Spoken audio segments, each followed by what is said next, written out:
A balanced diet is a key part of living a healthy lifestyle. Using examples, discuss the importance of a balanced diet in order to maintain a high level of performance in hockey. And this is a 9 mark question. For our AO1 marks, we can get a maximum of 2 here, and it's simply showing some knowledge of what a balanced diet is. So we could say a balanced diet is eating the right amount of food in accordance to exercise. You might say a balanced diet is simply eating different foods to provide the body with nutrients.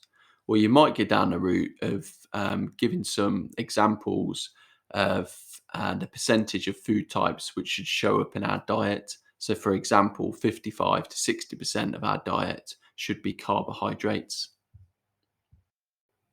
For AO2, we can give some examples of the food types that would be specifically required by hockey players in order to aid their performance. So they're definitely going to need carbohydrates, hockey players, and they're going to benefit from carbohydrates as it's going to provide them with the energy required for their training sessions and for their matches as well. They're also going to need protein.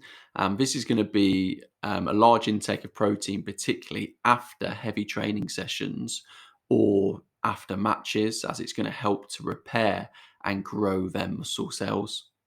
If you've discussed their need for fats as a slow release of energy or vitamins and minerals in order to stay fit and healthy and stop themselves becoming ill, then that's going to be great as AO2 marks as well.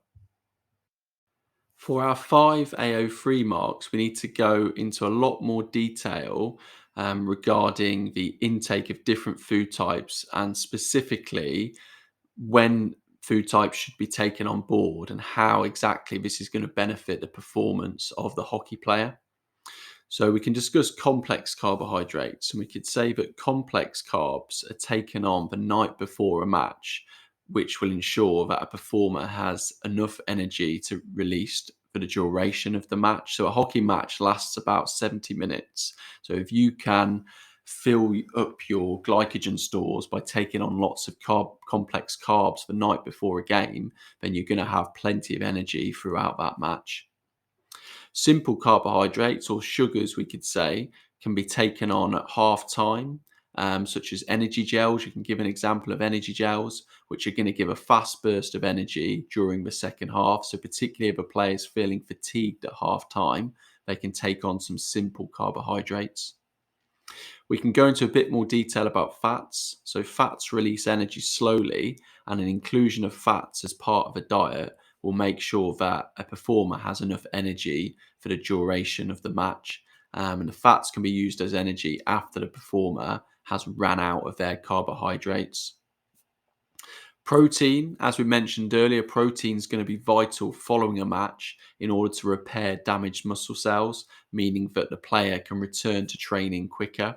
So if a player takes on protein straight after a match, their muscles are already repairing. And it might mean a couple of days later, they're ready to do another heavy training session, which means their fitness is going to improve a lot quicker. Vitamins and minerals are important to maintain good general health, and this is going to be important to the hockey player as a lack of vitamins and minerals could result in illness and time away from training and matches. And if you're becoming ill regularly because you're not taking on board vitamins and minerals, it means you train less, reversibility takes place, and then your fitness and performance as a hockey player is going to decrease as well.